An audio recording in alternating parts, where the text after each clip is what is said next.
मित्रों, बहुत समय पहले की बात है। एक नगरी में एक गुरु रहते थे। वो गुरु एक दिन बीच गांव में खड़े होकर जोर जोर से हंस रहे थे। उस गांव में आता जाता हर एक आदमी उन्हें देख रहा था और हर कोई यही समझ रहा था कि ये कोई पागल है, कोई मूर्ख है। लेकिन उस गांव में एक ऐसा आदमी भी था जिसे उस गुरु की हंसी बड़ी अजीब लगी। वो तुरंत उन गुरु के पास पहुंचा और कहने लगा, आप पागल हो क्या? आखिर इस तरह से बीच गांव खड़े होकर हंसने का क्या मतलब है? आते जाते लोग आपको देखकर पागल समझ रहे हैं, मूर्ख समझ रहे हैं। आखिर आप करना क्या चाहते हो?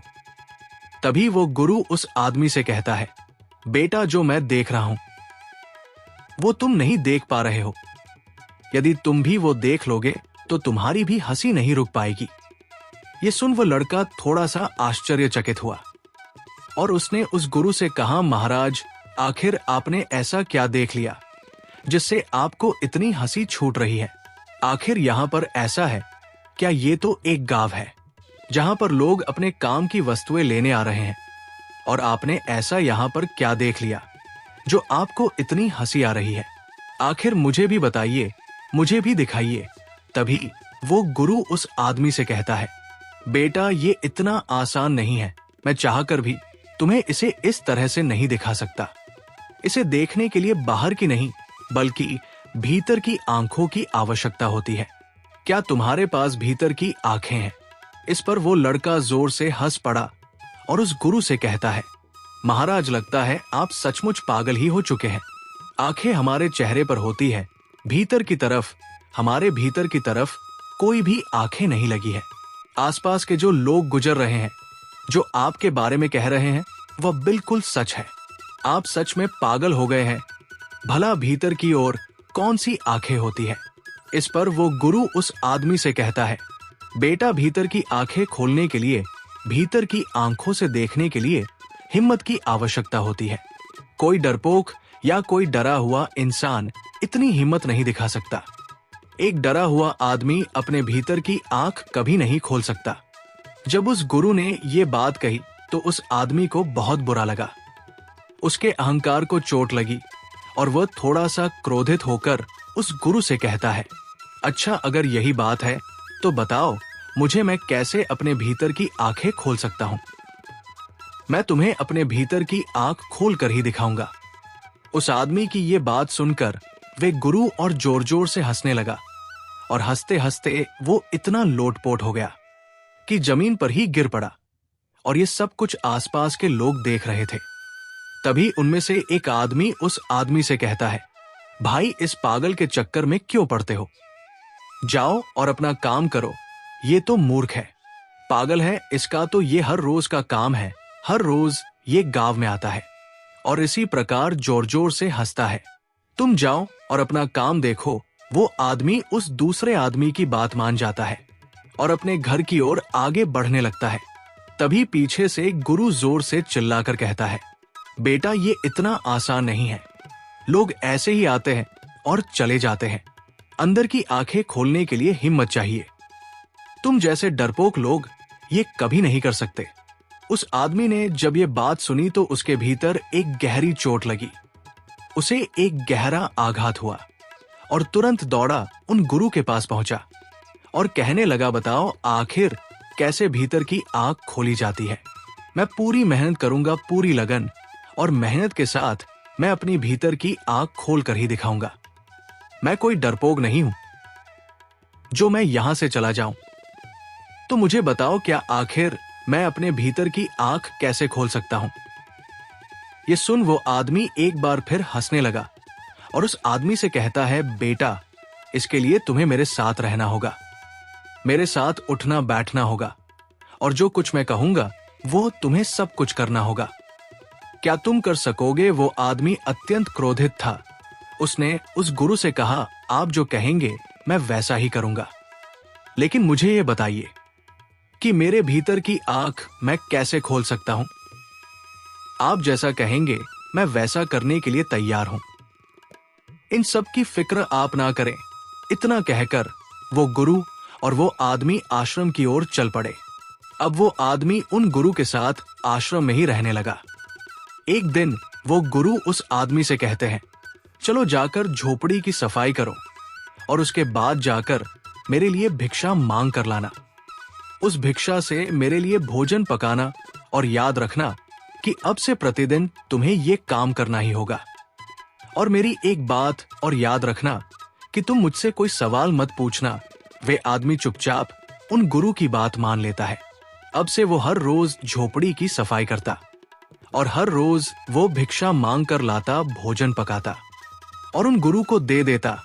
लेकिन जब भी वो आदमी भिक्षा मांगने बाहर की ओर जाया करता तो उसके मित्र जब उसे मिलते तो उसे कहते थे कि तुम कहां उस पागल के चक्कर में पड़ गए।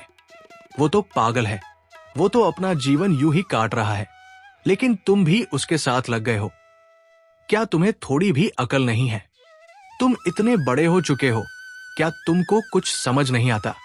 वो गुरु तुम्हारा इस्तेमाल कर रहा है, अपनी जिंदगी यूं व्यर्थ बर्बाद मत करो। वापस चलो, तुम्हारे घर वाले तुम्हारा इंतजार कर रहे हैं।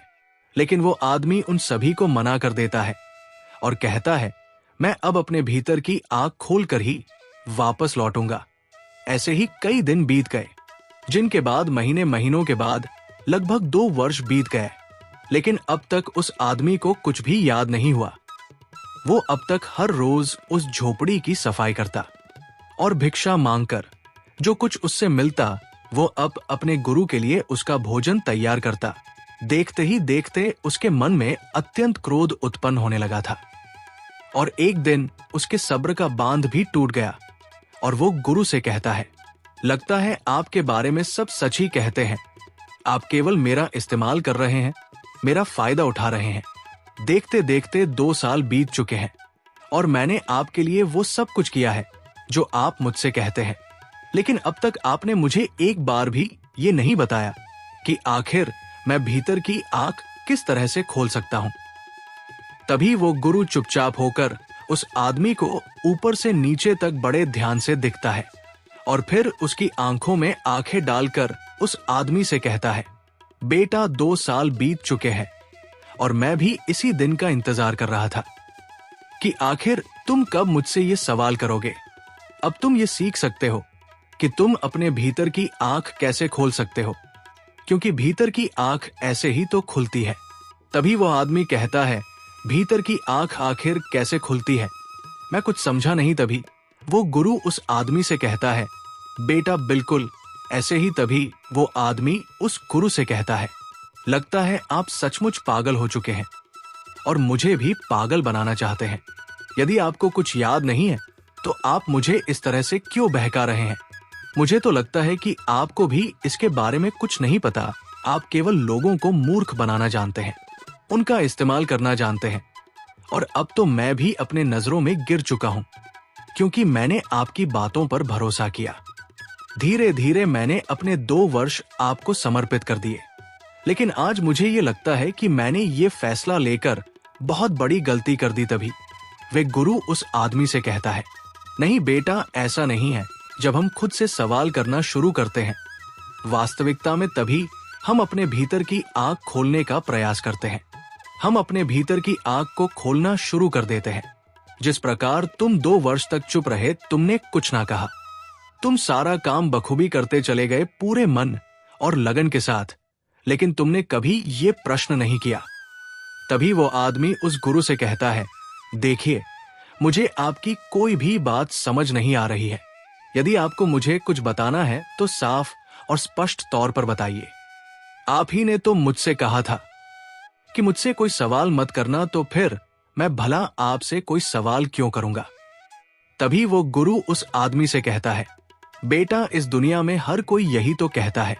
मेरी ये बात मान लो, मेरी ये बात सुन लो और उसके बाद मुझसे कोई सवाल मत करना, क्योंकि मैं तुम्हारे सवाल का जवाब नहीं दूंगा। क्या तुम्हें समझ आया? लेकिन हमें तो अपने विवेक का इस्तेमाल करना चाहिए। हमें सुनना चाहिए, समझना चाहिए, बातें भी माननी चाहिए, लेकिन उसी के साथ में सवाल करना भी आवश्यक है। तभी वो आदमी कहता है, लगता है आपको कोई भी ज्ञान नहीं है। आप मुझे केवल तरह तरह की बातों में फंसाते चले जा रहे हैं, तरह तरह की बातों में घुमा रहे हैं। ताकि मैं अपने इस विषय से भटक जाऊं और आप मेरे ऊपर एक बार फिर काबू पा सके। मुझे नहीं लगता कि आपको तनिक भी ज्ञान होगा कि आखिर ये भीतर की आंख किस प्रकार खुलती है। और मैं बेवकूफ 2 वर्ष आपके साथ यूं ही बीता चला गया, बिना कुछ कहे, बिना कुछ सुने और बिना कोई सवाल किए मेरा ये वर्ष तो यूं ही व्यस्त चला गया। उस आदमी की ये बात सुनकर वो गुरु मुस्कुराने लगे और आदमी से कहते हैं, बेटा तुम एक काम करो, तुम एक किताब ले लो और उसमें लिखो अपने सारे दुख, दर्द, इच्छाएं, कामनाएं, वासनाएं, नफरत, जलन, द्वेष, जीवन की नीरसता और जितने भी प्रकार के दुख और समस्याएं तुम्हारे जीवन में है, तुम उसे लिख लो और उसके बाद जब वो पूरी हो जाए तब तुम मेरे पास आना। वो आदमी उन गुरु की बात मानने को तैयार नहीं था, लेकिन उसका मन कहीं ना कहीं उस गुरु की बात पर यकीन करता था। इसलिए उस आदमी ने उन गुरु की बात मान ली। उसने एक किताब ली और उस किताब के अंदर अपने सभी दुख, दर्द, कामनाएं, इच्छाएं, वासनाएं, जलन और भी सभी प्रकार की समस्याएं, सभी प्रकार के दुख जो उसके जीवन में थे, वो लिखना शुरू कर दिया। और ये लिखते लिखते उसे करीब 1 महीना लग गया। उसने बहुत सोच समझकर किताब में वो सारी बातें लिखी थी।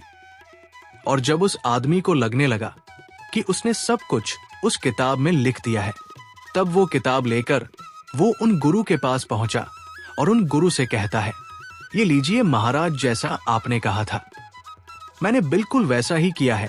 मैंने अपने जीवन के सारे दैहिक दर्द, सभी प्रकार की चिंताएं, सभी के डर, सारी इच्छाएं, कामनाएं, वासना सब इस किताब में लिख दी है।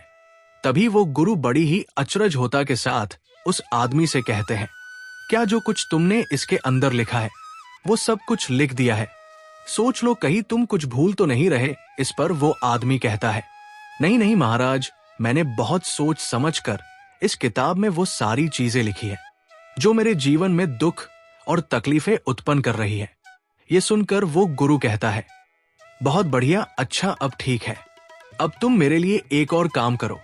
जो कुछ भी तुमने इस किताब में लिखा है, क्या वो सच है? इस पर वो आदमी कहता है, हाँ बिल्कुल सच, जो मैं अपने जीवन में महसूस करता हूं।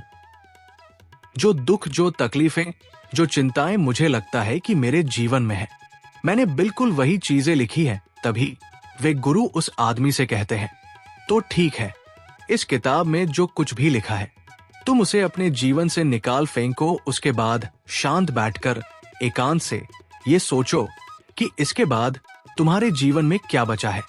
जब तुम्हें इसका जवाब मिल जाए तब तुम मेरे पास आना। उस आदमी ने उन गुरु की बात एक बार फिर से मान ली। वो किताब लेकर वापस चला गया, लेकिन वो वापस नहीं लौटा। देखते देखते करीब 3 सप्ताह बीत चुके थे, लेकिन अब तक वो लौटकर नहीं आया। एक दिन वो आदमी फिर से उसी गांव में जाकर खड़े हो गए और हंस रहे थे। तभी अचानक वो आदमी भी वहां पर आ पड़ा और वह भी जोर जोर से हंसने लगा। तभी वे गुरु उस आदमी से कहते हैं, क्या हुआ बेटा, क्या तुम्हारे भीतर की आंखें खुली? इस पर कोई आदमी कहता है, हाँ महाराज, मेरे भीतर की आंख खुल चुकी है और मैं सब कुछ साफ साफ देख पा रहा हूं। ये दुनिया बड़ी पागल है, मूर्ख है, व्यर्थ की चीज के पीछे भागती रहती है। और मुझे हंसी तो इस बात पर आ रही है कि मैं भी कभी इस पागल दुनिया का एक हिस्सा था। तभी वे गुरु उस आदमी से कहते हैं, उस किताब में जो कुछ भी तुमने लिखा था, क्या उसे अपने जीवन से निकाल फेंका? क्या उसे अपने जीवन से हटाकर तुमने अपने जीवन की तरफ ध्यान दिया, उसे देखा? इस पर वो आदमी कहता है, हाँ महाराज, जैसा आपने कहा था मैंने बिल्कुल वैसा ही किया। और जब मैंने उन चीजों को अपने जीवन से हटाया और उसके बाद अपने जीवन को शांतिपूर्वक देखना शुरू किया, तब मुझे एहसास हुआ कि इन सभी के अलावा हमारे जीवन में कुछ था ही नहीं। यही वो चीजें हैं जिसके लिए एक आदमी, एक इंसान जीवन भर भागता रहता है, अपने सभी दुखों से मुक्त होने के लिए, अपनी सभी इच्छाओं को पूरा करने के लिए, अपनी सभी वासनाओं की पूर्ति के लिए। और इसी कारण वो अपने जीवन भर रहता है, चिंताओं से ग्रस्त रहता है। वो इन सभी से छुटकारा चाहता है। पर इन सबको जब मैंने हटाकर देखा तो जीवन में कुछ बचा ही नहीं। अफसोस तो इस बात का है कि मैंने इस चीज को पहले अनुभव क्यों नहीं किया, क्योंकि यही वो चीजें हैं जो हमारे जीवन को चलाती है। वास्तविक तौर पर हमारा अपने जीवन पर कोई हक नहीं होता, और हम जीवन भर केवल यही कमाते रहते हैं। लेकिन इनमें से कोई भी चीज जीवन नहीं है, और हम मूर्ख अपना कीमती जीवन गंवाकर इन व्यर्थ की चीजों को कमाते रहते हैं। और आखिर में क्या होता है? हमारे पास कुछ नहीं बचता। हमारा जीवन मानो एक सड़े फल की तरह हो जाता है। जिस प्रकार एक सड़ा हुआ फल किसी काम का नहीं होता, ठीक वैसा ही हमारा जीवन भी किसी काम का नहीं रह जाता। उस आदमी की ये सारी बातें सुनकर वो गुरु ये समझ चुके थे कि इस आदमी ने अपने भीतर की आंखें खोली है और वो सब कुछ सच सच साफ साफ देख पा रहा है। दोस्तों, क्या आपने अपने जीवन को कभी शांति पूर्वक देखने का प्रयास किया है? जरा सोचिए, आपका जीवन इनके बिना क्या है? चिंताओं के अलावा, दुख दर्द के अलावा, लालच लोभ के अलावा, काम वासना, इच्छा और द्वेष जलन, इन सभी के अलावा। यदि इनमें से कोई भी चीज आपके जीवन में ना हो तो आपके जीवन में क्या बचेगा? हम तो जीवन भर इन चीजों से नफरत करते हैं, लेकिन फिर भी ये चीजें हमें हमारे जीवन में हमेशा मिलती रहती हैं, और हम इनसे पीछा छुड़ाने के लिए जीवन भर भागते रहते हैं। और हम ये भी चाहते हैं कि हमारा पीछा इनसे छूट जाए, ताकि हम आनंदित और सुख में जीवन व्यतीत कर सके। आंखें बंद कीजिए और एक पल के लिए ये सोचिए कि इन सभी के बिना आपके जीवन में क्या बचेगा। यदि आप भीतर अपने आप से सवाल करेंगे तो आपको इसका जवाब जरूर मिलेगा, और आपकी भीतर की जो आंखें हैं वो अब भी खुलने लगेंगी। आप सच को भली भांति जान पाएंगे, उसे देख पाएंगे, उसे समझ पाएंगे।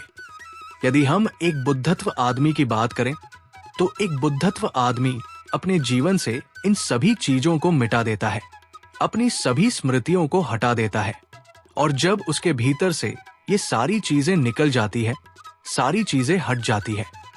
बहुत समय पहले की बात है। एक गांव में एक लड़का रहा करता था। वो आदमी अपने जीवन में बहुत तनाव झेल रहा था। उसका पूरा जीवन मानो तनाव से ही हुआ भरा था। चिंतित रहता था, परेशान रहता था। उसे ऐसा लग रहा था कि मानो उसका पूरा जीवन इसी तनाव में गुजर जाएगा। जब उसकी शादी नहीं हुई थी तो उसे शादी करने का तनाव था। शादी हो जाने के बाद अच्छी नौकरी और रुपए पैसे कमाने का तनाव उस पर बढ़ गया। जैसे तैसे उसे एक नौकरी मिल गई और वो कुछ पैसे भी कमाने लगा। लेकिन उसके बाद उसे और उसकी पत्नी को कोई बच्चा नहीं हो रहा था, जिस कारण उसका तनाव और बढ़ गया। कुछ सालों बाद उसके जीवन में खुशी की लहर आई। उसकी पत्नी ने एक लड़के को जन्म दिया। लेकिन अब उस लड़के के जन्म के बाद उसे अपने बेटे के भविष्य की चिंता सताने लगी। उसका तनाव और ज्यादा बढ़ गया। उसकी जिंदगी मानो एक तनाव बनकर रह गई थी। वो इस तनाव से किसी भी हालत में छुटकारा चाहता था। वो चाहता था कि वह अपने जीवन को खुशी और खुशहाल तौर पर जिए। एक दिन वो अपने घर के बाहर बैठकर यही सब सोच रहा था कि वह अपने जीवन को कैसे खुशहाल बना सके, कैसे वो अपने उन सपनों को पूरा कर सके जिससे उसका भविष्य सुधर सके। तभी अचानक उसके सामने से कुछ साधुओं को देखा, जिनके मुख पर प्रसन्नता थी, जिनके मुख पर किसी प्रकार का कोई तनाव नहीं था। चेहरे पर वो तेज व शांति देखकर वो मंत्र मुग्ध हो गया। उस लड़के को लगने लगा कि साधुओं के जीवन में कोई तनाव नहीं है, खुद के जीवन में कोई कार्य नहीं है, केवल भिक्षा मांगो और चैन से जियो, और शायद यही सबसे सर्वोत्तम जीवन है। ये सारी बातें उसके मन में घर कर गई। वो दिन रात इनके बारे में सोचने लगा, विचार करने लगा, और आखिरकार एक दिन उसने फैसला लिया कि वो अपने घर परिवार को छोड़ देगा और एक साधु बन जाएगा।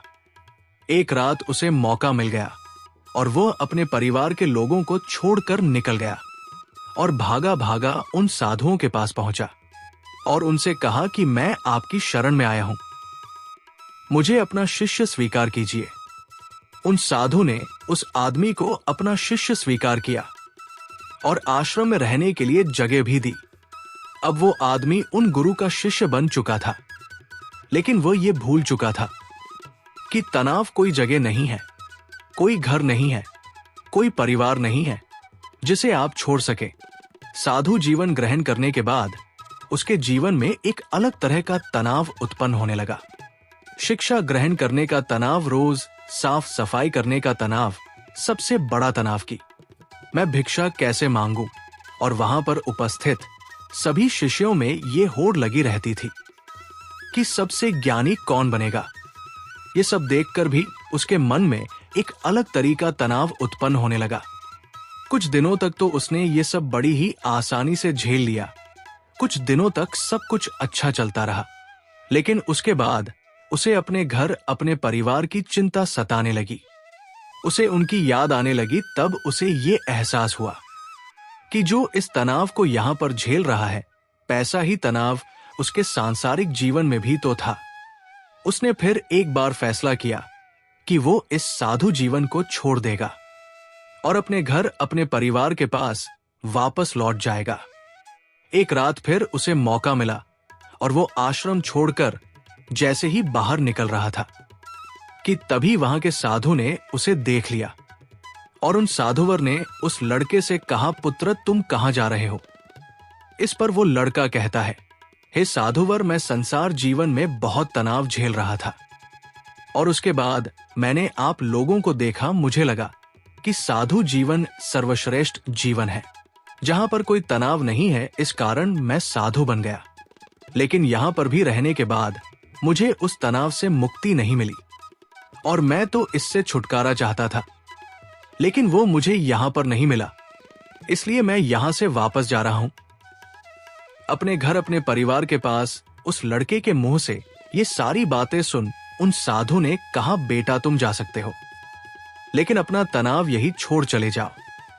यदि तुम वापस यहां से वो तनाव लेकर अपने सांसारिक जीवन में जाओगे तो तुम कभी खुश नहीं रह पाओगे और फिर तुम्हारा यहां पर आने का फायदा भी क्या हुआ। साधु की ये सारी बातें सुन वो लड़का कहता है, हे साधुवर, क्या आप सही कह रहे हैं? क्या मैं ये तनाव यही को छोड़कर जा सकता हूं?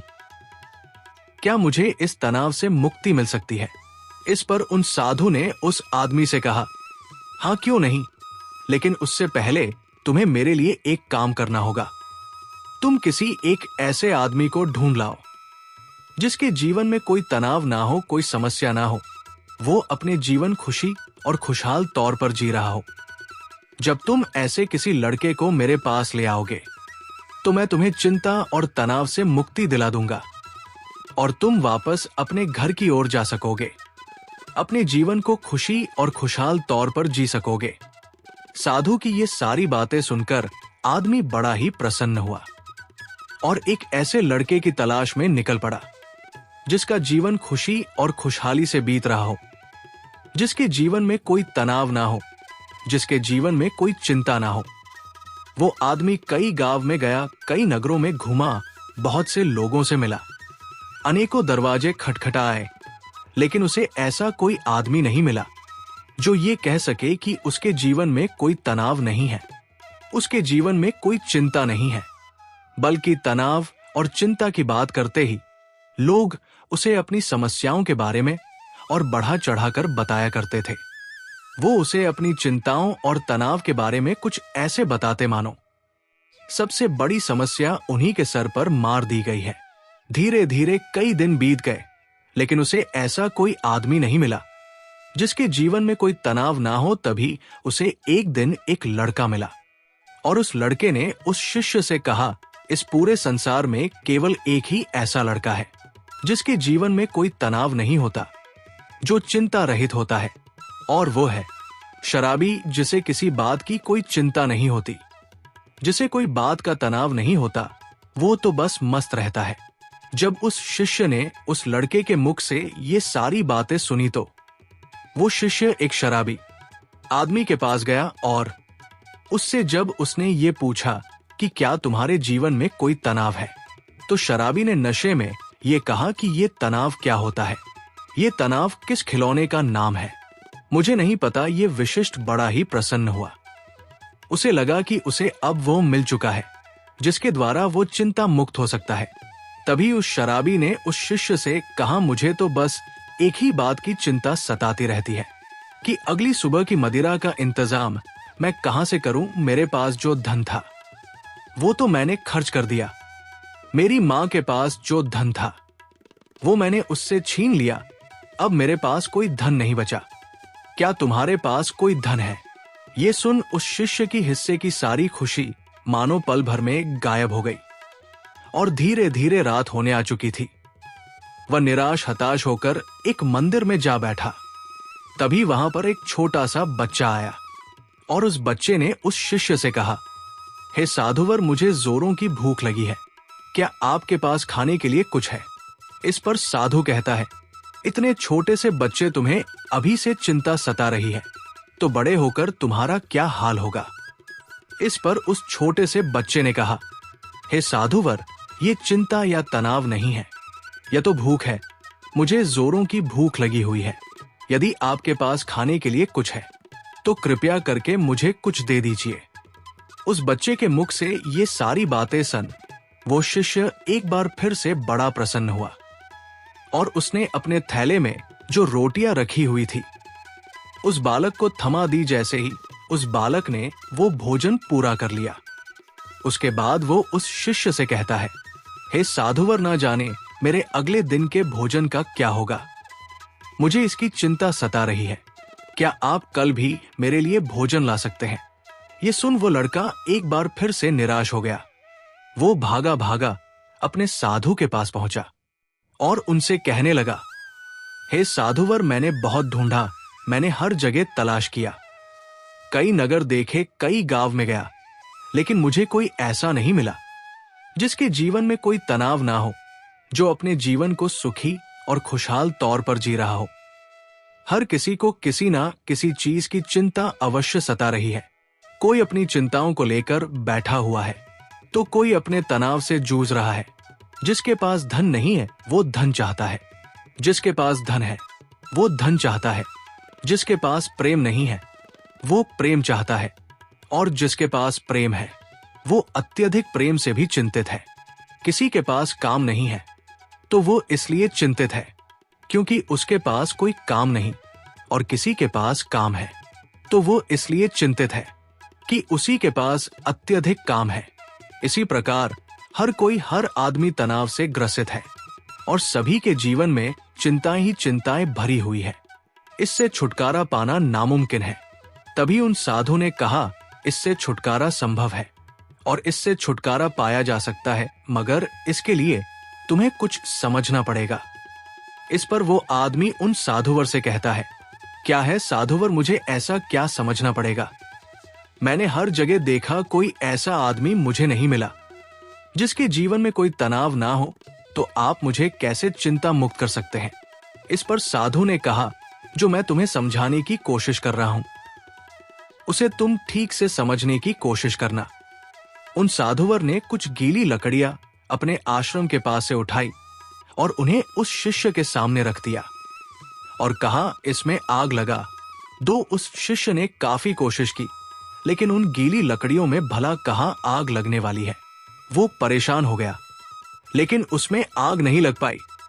इस पर उसने साधु को कहा, हे साधु, इन गीली लकड़ियों में आग नहीं लग सकती, इसमें आग लगाना संभव ही नहीं। इस पर वो साधु कहते हैं, पुत्र, मैं तुम्हें यही समझाने की कोशिश कर रहा हूं कि तुम इन गीली लकड़ियों को क्या करोगे।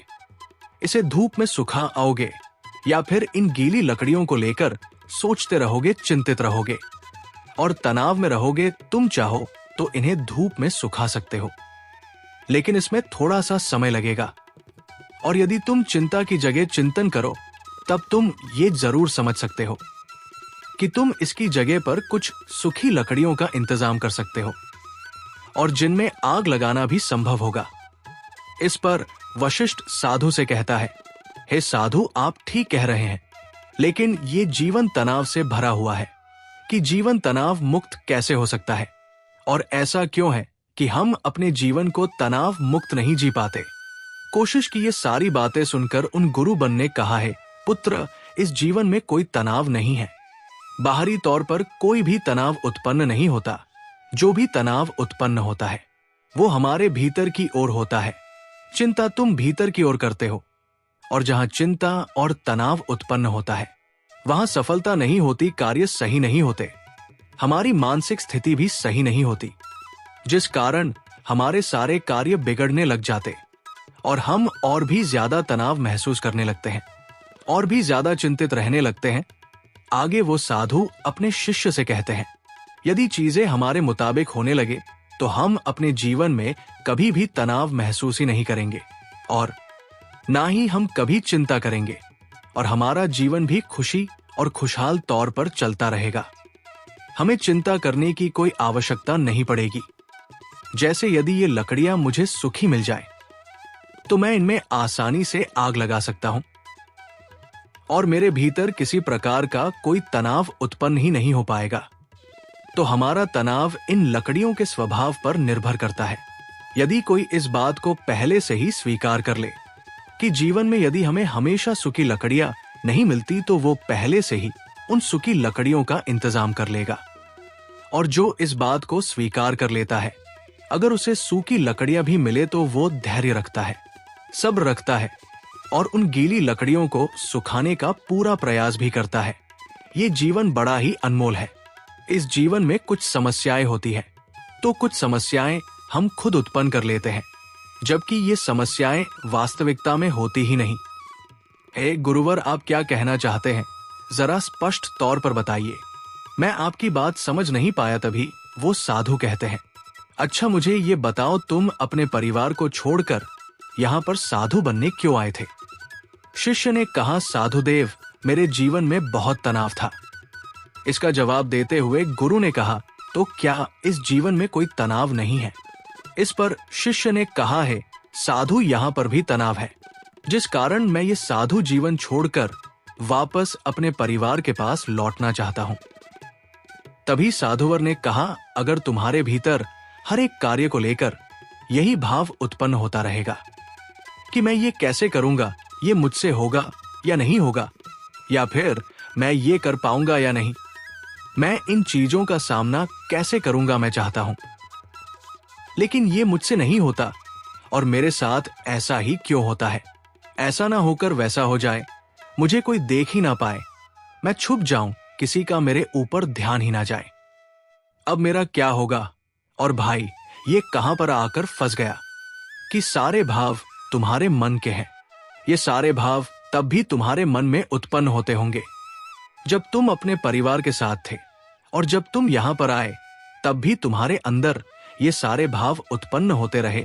इस पर वह लड़का कहता है, हाँ साधु, आप बिल्कुल ठीक कह रहे हैं। मेरे अंदर ये सारे भाव अभी तक उत्पन्न हो रहे हैं, जब मैं अपने परिवार के साथ था तब भी, और जब मैं यहाँ पर साधु बनकर आपके सामने हूं तब भी मेरे अंदर ये सारे भाव उमड़ रहे हैं। इस पर गुरुवर ने कहा, ये समस्या तुम्हारे बाहर की नहीं है। यदि तुम कोई जगह छोड़ दो, कोई स्थान छोड़ दो, तो ये समस्या कभी खत्म नहीं होने वाली। ये समस्या तुम्हारे भीतर है कि तुम्हारा ही किया धरा हुआ है।